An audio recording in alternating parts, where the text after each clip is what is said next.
Oi, oi, oi, eu sou o Thiago França e esse é o Sabe Som?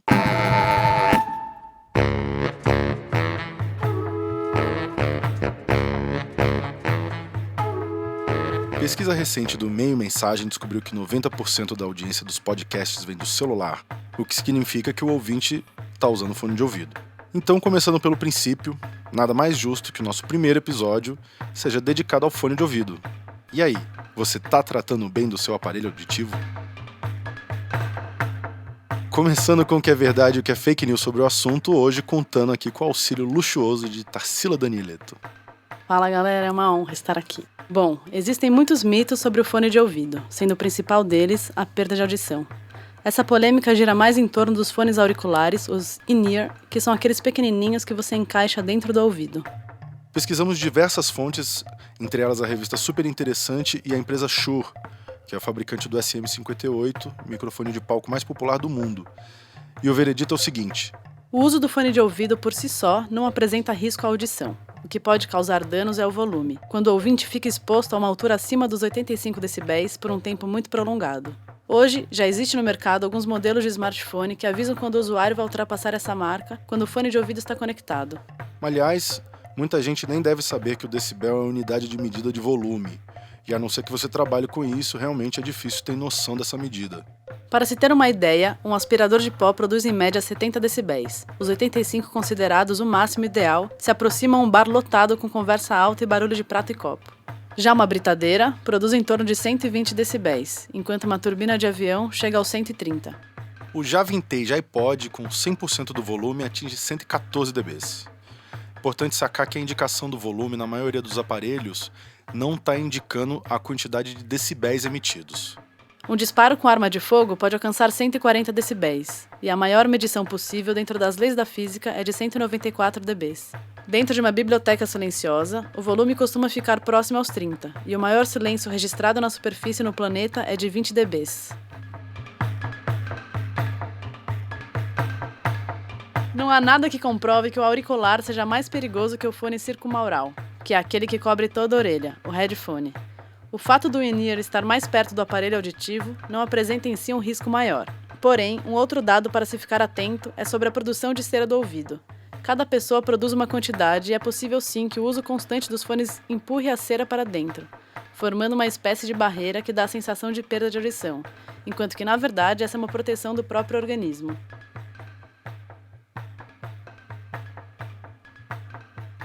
Mas isso é só para quem usa muito mesmo, várias horas por dia, não vai acontecer de uma hora para outra. Auricular e circunaural foram palavras pesquisadas especialmente para esse podcast. E para falar de tudo isso e mais um pouco, hoje no primeiríssimo episódio, presença mais do que especial do engenheiro de som Fernando Narciso. Se você já assistiu o show da Elza Soares, Chico César, Criolo e Nando Reis, muito provavelmente você já conhece o trabalho dele à frente dos PAs, o som que vai pra plateia. E se você é um conhecedor profundo da discografia instrumental recente no Brasil, você tá cansado de saber que Fernando Narciso mixou Coisas Invisíveis, que é um dos meus maiores fracassos de venda. Fernando Narciso. Boa tarde.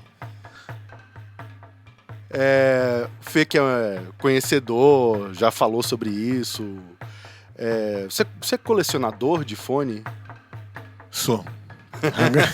Infelizmente eu sou. Todo mundo tem que colecionar alguma coisa. É. Fato, existe fone bom, existe fone ruim.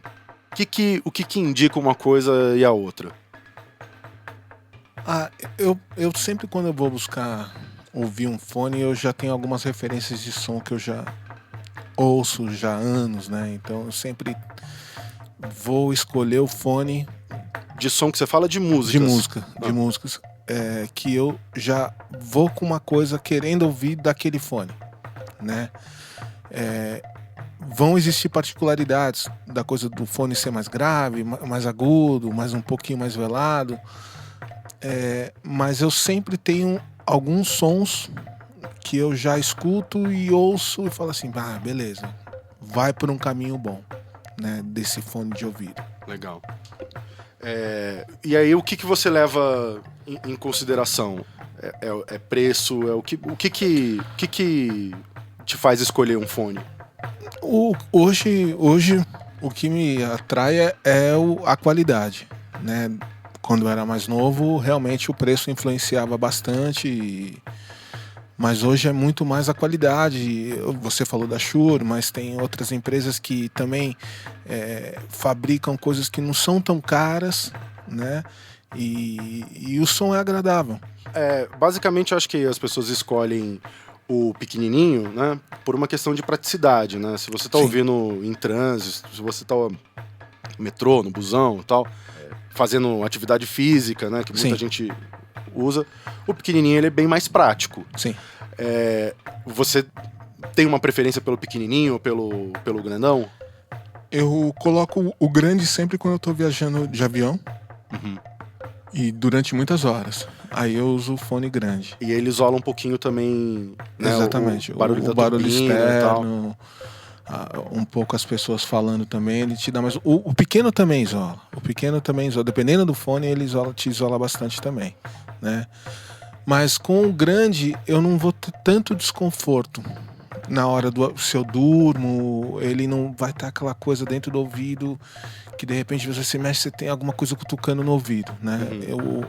O desconforto do grande às vezes virou a cabeça, dormir, enfim. Eu tenho preferência do grande quando eu tô viajando. Quando eu tô viagens curtas, eu uso o pequeno pela praticidade e comodidade mesmo. Fernando, e o preço? É parâmetro na hora da compra? É tudo assim, aonde você quer chegar, né? Uhum. Com relação ao preço do fone de ouvido, como vinho, como guitarra, como, né? Uhum. Que você fala assim, pô, será que vale tanto isso pro que eu vou ouvir e aonde eu vou ouvir, né? Eu acho que os fones carérrimos devem ser audiófilos e aí você tem que ouvir também, não dá para ouvir no telefone, né? Vai se perder muita coisa. Acho que um fone caro você vai ter que ouvir em casa, num processador fantástico para reproduzir o tanto de dinheiro que foi gasto naquele equipamento, né? Infelizmente, aqui no Brasil a gente não tem essa coisa de poder ouvir vários fones de ouvido. A gente que viaja muito, a gente sabe disso, que é muito mais fácil quando você entra numa loja que tem milhares de fones, né? A gente aqui fica meio com mão vendida do que chega pra gente, né? É uma delícia lá na BH, a B&H lá em Nova York, que fica uma estante de fone, né? Fica uma música só rolando, e aí você vai experimentando um pro outro. Sim. Ali dá pra saber muito. E você pode mudar o som. Você chega pro cara e fala, eu quero ouvir o meu som. É aí que é o grande barato, né? Tem uma impressão que eu tenho de que o grave é uma espécie do cálice sagrado do fone de ouvido, né? O melhor fone é aquele que tem aquele melhor grave. Nesse sentido, você acha que o pequenininho fica prejudicado em relação ao maior? O maior, como ele cobre a orelha toda, você consegue receber mais o grave, né? Então, tudo depende do pequeno, né? Você tem pequenos que são fantásticos, né? Tanto da Shure como da Extreme, a própria Apple faz os fones que são bons, que tem esse grave todo, que acho que mais grave você tem dentro do fone, ele te isola mais também, né? Fica aquela coisa gostosa dentro do ouvido e você começa a desconcentrar. E eu tava pilotando um patinete e tava tão gostoso que aquilo me tirou a atenção do que você tava prestando atenção na música e o patinete. Falei, não, peraí, eu preciso ouvir o que tá acontecendo fora. Senão eu vou dançar. Nossa, eu já quase morri atropelado, já uma meia dúzia de vezes essa semana.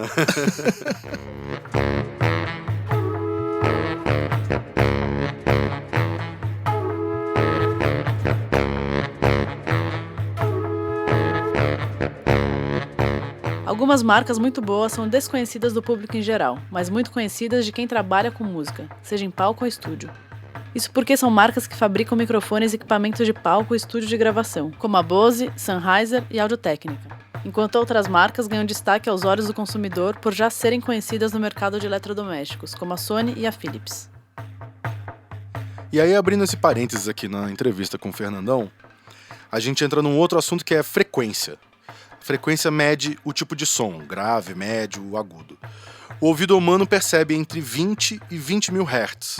mas com uma perda de audição natural ao longo da vida, um adulto geralmente escuta bem entre 50, 60 até 14, 15 mil. O Hertz mede a quantidade de ondas por segundo que um som emite, sendo que os mais graves emitem menos e os agudos emitem mais ondas. Os sons agudos costumam incomodar mais porque a quantidade de ondas por segundo é muito alta, e isso estressa o ouvido. Já os graves dão uma sensação de conforto. Para se ter ideia, grande parte das vozes humanas estão entre os 160 e 1000 Hz. Nos extremos, o baixo trabalha entre os 40 e 300 Hz, enquanto só os pratos da bateria estão acima dos 10.000. Na sua melhor resolução, um MP3 tem 320 KB por segundo. Abaixo disso, para o arquivo ficar menor, ele é comprimido, o que diminui o range de frequência, geralmente capando um pouco do agudo e um pouco do grave também. Nos apps de streaming, tem uma configuração para determinar a qualidade do áudio. Geralmente as pessoas optam por baixar arquivos de menor qualidade para não gastar pacote de dado. Para ouvir os podcasts, isso não vai afetar tanto, mas para ouvir música, sim. Com certeza você vai ouvir um áudio de qualidade mais baixa, e os chiados desagradáveis podem cansar o ouvido, causando um estresse que você não vai nem saber de onde está vindo.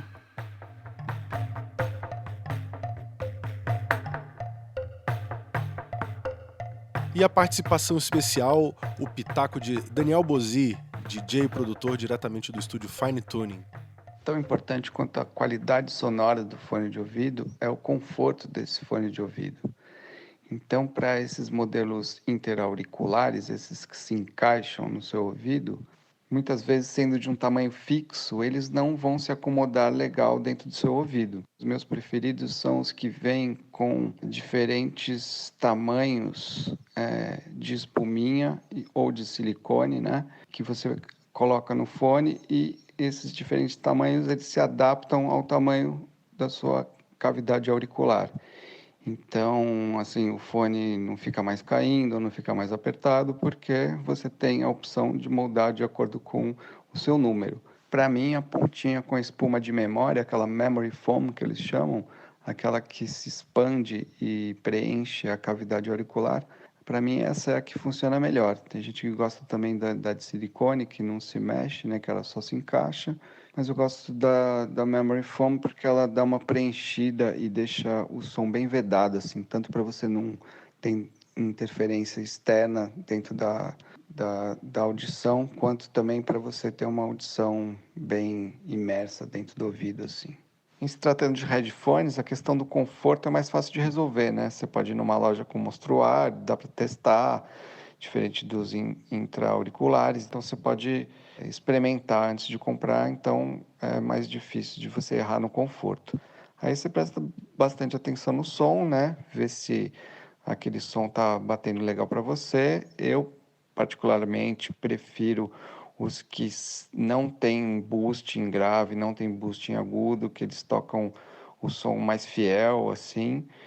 E eu gosto também dos que tem cancelamento de ruído. Então, se você vai pegar um avião, aquele barulho da turbina não vai te incomodar. Se você vai tá numa situação urbana, cheio de barulho também, esse ruído é amenizado e você consegue ter uma imersão maior dentro da sua experiência sonora musical. Bom, retomando o papo aqui sobre fone de ouvido com o Fernando Narciso, por exemplo, o Beats, eu sei que ele tem um peso ali dentro, né? Ele tem um pezinho, já abriu o fone da Beats, ele tem um pezinho. Você pega ele e fala assim, caramba, fone pesadão, não sei o que, ele tem um peso pra ficar pesado. Né? Por exemplo, o da Beats eu acho que é um fone muito específico, assim, um fone pra quem gosta de ouvir rap com muito grave, com o grave bombando, batendo no peito, assim, dando aquela tremidinha, assim, né? Não gosto de ouvir qualquer coisa com esse fone, por exemplo. Sim. Eu vejo Beats assim, né? Dentro da linha Beats também tem vários Beats, né? Dos headphones. Então, e aí tem um agora que acho que isola também 100%, que aí falaram que dá uma coisa na cabeça também. Eu tô louco pra ouvir ele, pra entender um pouco sobre isso do fone também. O grave é uma coisa muito louca, né? Acho que porque tudo é o lance do controle também. Tem uma coisa do grave também dentro do fone, a gostosura, a gordura. Uhum. O quanto a gordura é gostosa, né? Opa. Você. Porque tem essa coisa também. Que o grave saturado vai te incomodar, né? Como agudo, mas o grave é o que chega primeiro no ouvido quando você tem aquela... Eu acho que também tem a coisa da preocupação da mix, quando o cara mixou também. Hoje as pessoas mixam bastante com fone de ouvido também. Sim. Porque como você falou, que as pessoas ouvem mais o fone de ouvido, né? Então a preocupação também tá acontecendo com isso também na hora da mix, também se tá batendo e tá batendo gostoso no fone de ouvido. Não tem como a gente estabelecer o melhor, né? Sim. Não tem, porque... É muito relativo, cara. Né? Mas a gente consegue estabelecer, por exemplo, do que o cara que quer comprar um fone de ouvido legal, ele tem que fugir. O que é o fone ruim? O que é o... Olha, quem vai estar ouvindo isso? Fone ruim é fone de camelô. Nenhum fone de camelô é bom. Nenhum fone de camelô que você fala assim, pô, eu vou pagar R$10 no fone e vai ser bom. Impossível. Tem alguma indicação técnica do tipo quantidade de quilowatts? Geralmente ele fala de 20 a 20, né? É impossível, você não vai ouvir 20 Hz no fone de ouvido. Ninguém ouve, né? 20 Hz. Exatamente. Aí então você tem que... Você, na hora que você vê da onde ele começa e da onde ele termina. Isso é a coisa mais importante. Mesmo você comprando no camelô, vai estar essa especificação. Mas é exatamente isso. Todo mundo falsifica. Os componentes não são os mesmos. A carcaça é a mesma, mas o componente não é o mesmo. Isso acontece com microfone, acontece com vinho, acontece com tudo, né? O fone ruim, ele, pelo que eu entendo, ele vai espremer esse range, né? Ele vai espremer a tessitura de frequência. Olha, toda vez que eu ponho um fone ruim no ouvido, eu já assim... Porque eu já tenho essa noção. Falta tudo. Né? Você já coloca logo de cara o fone e você fala, bicho, não tem nada isso. Cadê o grave? Fica uma média alta já distorcendo. Na hora que eu ouço, assim, né? Porque realmente, anos e anos nessa loucura de fone, não sei o quê. Agora eu consegui me acalmar com isso, mas durante anos foi essa história assim, pô, caramba, esse fone. Aí eu fui buscar isso também. Pô, deixa eu ver. O cara tá vendendo a 10 conto, aí se colocar, bicho, caramba, não. Não, mas eu insistia e não rolava. Tem algum som, alguma música ou algum estilo, alguma coisa que você acha que é especial para ouvir no fone de ouvido, que você curte ouvir mais no fone de ouvido? Eu gosto de uma banda chamada Steely Dan. Bastante. As mix do Donald Fagen, pra mim, elas... É um som que eu ouço sempre quando eu tô alinhando o sistema, que é um... Estão todas as frequências ali, né? Então, assim... e hoje, minha mix também mudou por conta disso, por conta do grave, né? Hoje que você tem o controle do grave também num show, que antigamente a gente não tinha isso tudo. Eu sou do ao vivo, viu, gente? Então, então é um som que eu vejo assim... o equilíbrio que eu quero atingir, né? Então, e ele no fone, toda vez que eu ouço ele no fone e depois eu reproduzo ele pro PA, eu sinto assim, tipo, onde eu quero chegar com o grave e essa coisa toda, né? Então, pra mim, Donald Fagen é fantástico. A gente falou aqui já 2 vezes de mixagem, né? Sim. Para quem não sabe exatamente o que é uma mixagem, é mais ou menos assim. Pensa numa receita né? E é como você vai dosar os elementos ali, né? Dentro da mix, né? Exato. A relação de volume entre a bateria, o baixo, Sim. né? O quanto de sal, o quanto de açúcar. É isso, né? Exatamente, a mix é isso. Porque, por exemplo, tem um disco que eu sou apaixonado e eu não consigo ouvir ele com fone de ouvido. Que é um dos discos do quinteto do Miles Davis com o Joe Coltrane, que tem a gravação do Round Midnight. Os caras gravavam tudo ao vivo, né? Tudo no LR. Então tem aquela coisa assim, na hora que o cara tem que tocar mais baixo, ele dava um passo pra frente. Sim. Né? Então o Miles Davis, ele começa tocando com a surdina, então ele tá perto do mic. Aí depois quando ele tira, ele vai pra trás, né? Cara, e aí no começo, as primeiras vezes que eu fui escutar, até umas mixagens mais... não sei se a mixagem... Não, a mixagem não, né? Não a mixagem tosca, porque a mixagem é uma só. Mas pegava umas versões, assim, umas masterizações qualquer e tal. E o som da surdina soava super distorcido, porque ele é super agudo, né? Sim. E o agudo, ele distorce muito fácil, né? Ele começa a soar, parece que tá fritando um ovo junto, né? E fica um negócio assim, né? E o cara colocava aquilo ali no fone e parecia que tava furando, assim, o tímpano. E aí depois, a hora que ele tira a surdina, ele dá um passo pra trás, eu falava, puta, esse plano agora voltou pro plano... O que mais que você gosta de ouvir, assim? O que você tem um prazer específico, assim? Falou assim, cara, isso aqui eu quero ouvir de fone. Puta, Tiagão. É muito louco, assim, eu ouço muito, aí voltando aos graves, a música americana pra mim, o rap, né, que eu curto pra caramba, eu gosto de ouvir de fone. Eu gosto mais de ouvir de fone do que ouvir nas caixas em casa. Não sei, porque tá dentro, sabe, assim, então Erykah Badu pra mim eu sempre gostei de ouvir no fone por conta de detalhes, de mix. Hoje eu vejo o Dr. Dre também, bastante, as coisas do Kendrick Lamar, também eu gosto de ouvir, porque tem muito detalhinho nas mix dos caras e assim, eu curto mais a música americana no fone. E as clássicas também. Muda a linha do grave, né? O grave vai para outro lugar. Porque aí com a clássica eu consigo também ouvir volumes das cordas e os planos de mixagem que os caras têm dentro do LR, né? Que eu acho maravilhoso isso, onde estão os violinos, o posicionamento do cello ali, sabe? Se eu fecho o olho, você fala, pô, caramba.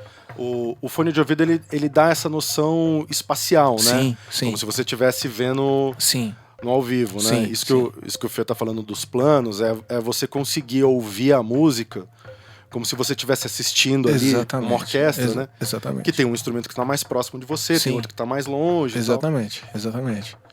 E isso no fone de ouvido para ouvir orquestra também é demais, que você vê, né, onde o cara tá, né? A profundidade. E é uma coisa legal. Quando o fone é bom também, você ouve a profundidade, de onde o cara quis chegar com aquilo, né?